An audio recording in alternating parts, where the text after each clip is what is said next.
oleh Wamang. Pendeta Anton Wamang mendesak agar oknum yang diduga menembak putrinya. Halo, selamat datang.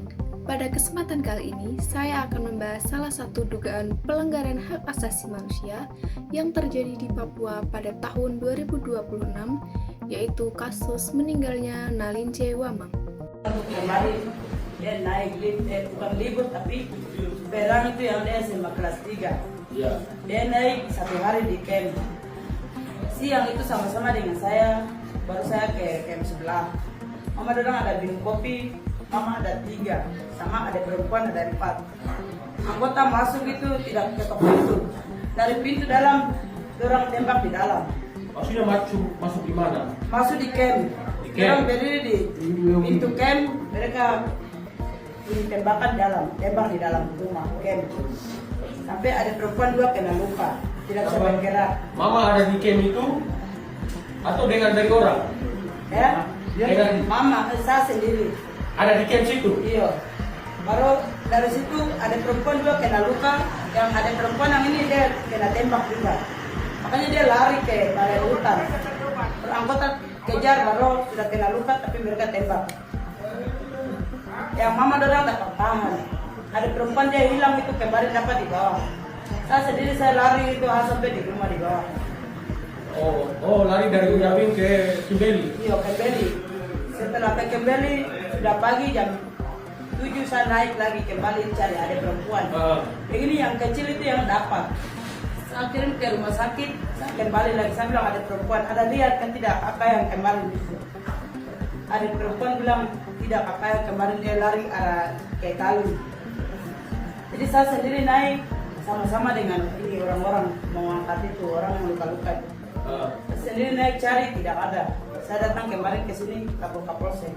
Ya. Saya masuk cari perempuan 1 itu yang dia hilang. Dia sudah kena luka. Anggota masih mama dorang masih dalam rumah baru anggota tembak dari dalam camp. Dia sudah kena luka baru dia keluar. Dia sakit juga jadi pasti dia mati di dalam. Dan situ kemarin sore saya sudah lapor di sini baru saya pulang. Nalince Wamang adalah seorang remaja perempuan asal Papua yang baru lulus sekolah dan bercita-cita melanjutkan kuliah. Namun, karena keterbatasan ekonomi, ia ikut keluarganya mendulang emas di kawasan Tembagapura, Papua Tengah untuk membiayai pendidikannya.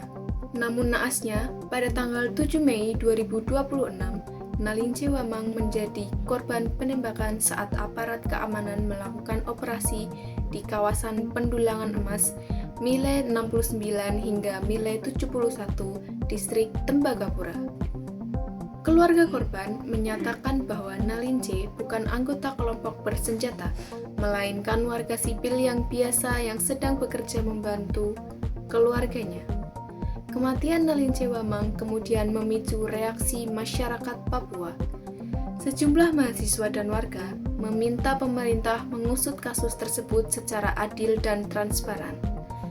Di sisi lain, pihak TNI menyampaikan bela sungkawa dan menyatakan bahwa aparat tidak sengaja menargetkan warga sipil.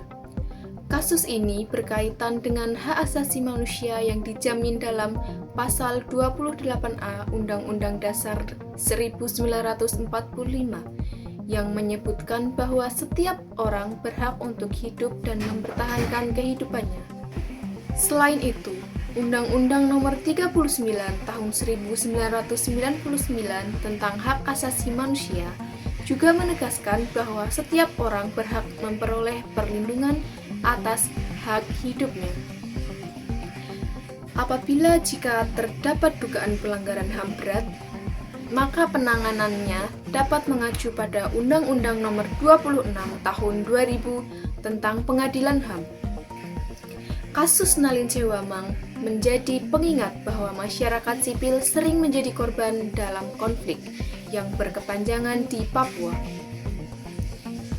Di balik konflik tersebut, warga biasa yang ingin bekerja. Di balik konflik tersebut, hanya ada warga biasa yang ingin bekerja, membantu keluarga, dan meraih masa depan yang lebih baik. Demikian laporan mengenai dugaan pelanggaran HAM di Papua tahun 2026. Terima kasih.